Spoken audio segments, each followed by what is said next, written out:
Цели и задачи общественного контроля за обеспечением прав человека в местах заключения обсудили в ходе семинара с новым составом общественной наблюдательной комиссии. Участие в разговоре приняли специалисты из других регионов страны. Слово нашему корреспонденту Виталию Абрамову. Буквально месяц назад был избран новый состав членов общественной наблюдательной комиссии Якутии, который увеличился до 7 человек, преимущественно ранее не занимавшихся правозащитной деятельностью и потому особо нуждающимся в их обучении методам и технологии общественного контроля в местах не столь отдаленных.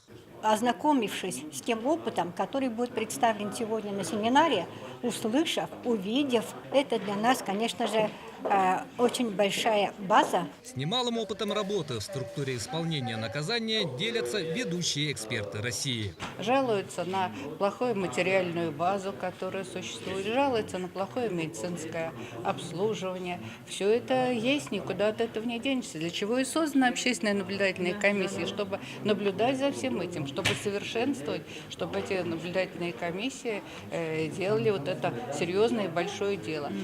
Общественники, все делается на добровольной основе.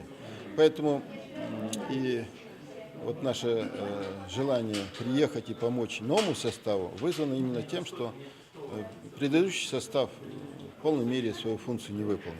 Как полагают эксперты, в Якутии права заключенных еще соблюдаются, в отличие от других регионов России, так как и количество жалоб и иных видов недовольства небольшое. Но, как говорится, нет пределов совершенству. И с этим согласны осужденные СИЗО номер 1. По их словам, все условия в следственном изоляторе терпимы. Есть доступ к СМИ, музыкальные плееры и даже игровые приставки. Но условия могли бы быть и лучше. Интернета нет у нас. А хотелось? Да, хотелось бы, конечно, хотелось бы. Раньше было, говорят, зарплата 3500 рублей, а сейчас вот 1300. Но не хватает, конечно, на сигарет. Ну, хочется сладкого, на конфеты, ничего не хватает.